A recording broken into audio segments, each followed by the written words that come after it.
Take a look at this headline. With Joe Biden, George Soros finally had a president he could control. Matt Palumbo wrote that. He's the author of The Man Behind the Curtain, and he joins me now. All right, Matt, you wrote the book. How much influence does George Soros have on Joe Biden? Well, quite a lot. And I think Biden's senility definitely plays a role in that. Biden is someone who obviously has been on the left. He's been a Democrat his whole life. But I would say, compared to where he is today, he was more of a center-left figure. He is more sort of adopts every cartoonish, 20-year-old progressive policy.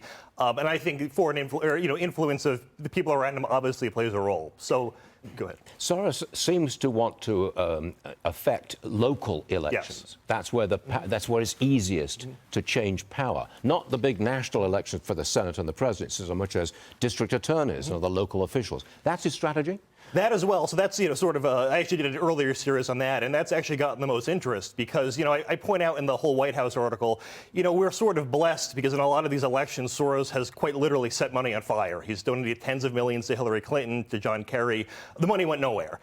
With these local elections, he's boasting a 90+% success rate, and the sort of genius of it is you don't have to go through Congress. You don't have to go through a state legislature. You just find a DA. They have the autonomy over the laws you want, and they will implement whatever you want. And, as I point out in a different article, there is 75 of these people nationwide. They've been backed with $40 million, which is, enough to buy those races. And about 1 in 5 Americans, including us right now in Manhattan, are living under someone who is a Soros-backed DA. And, there's just a lot of overlap in their weak on crime policies. Yeah, it's an amazing success rate, actually, when you think about it, isn't it? There have been people who he will donate so much money to a candidate, his opponent would just drop out instead of just even bothering. And the voting levels are always very low in these local elections. Then you can have less than 20% of the electorate getting in there. That as well, too. And, people just... you should pay more attention to local politics because that's what helps you, but it's the exact opposite in those races. No one really pays attention, and you can get these nut jobs in office. Can you comment on this? Democrat Congressman Adam Schiff has just announced that he will run for the California Senate seat held by Dianne Feinstein. That will be coming up in 2 years, I guess. What's your comment? He'll win.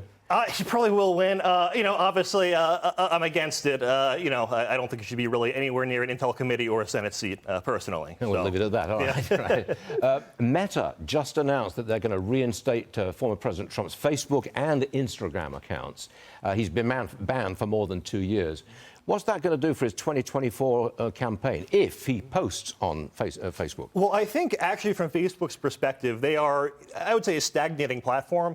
And unlike most social networks, their average user demographic is actually more in line with the average Republican. So it would actually help them a lot there. But then there's A, the ego element of if you were banned, you really want to come back. And then B, I don't think the SPAC deal with True Social has gone through yet. And there could be provisions in there that maybe prevent him from posting there, but I'm not sure about that. Do you have any comment on Trump's running in 2024? I say go for it. I like Trump. I like DeSantis. I'm not, explicitly backing one over the other. Anyone but Biden, I suppose, would be an improvement, truly. But, yeah, I like the guy a lot. You think we might have a Biden? I can't see it. I can't see a Biden-Trump matchup. I just can't see Biden running again in 2024. But it's less horrifying than a Harris-Trump matchup, I suppose, although it would obviously be an easier match to win, I guess. I guess so. All right. Hey, Matt Palumbo, thank you very much, sir. We appreciate you being here. Thank you. My pleasure. Yes, sir.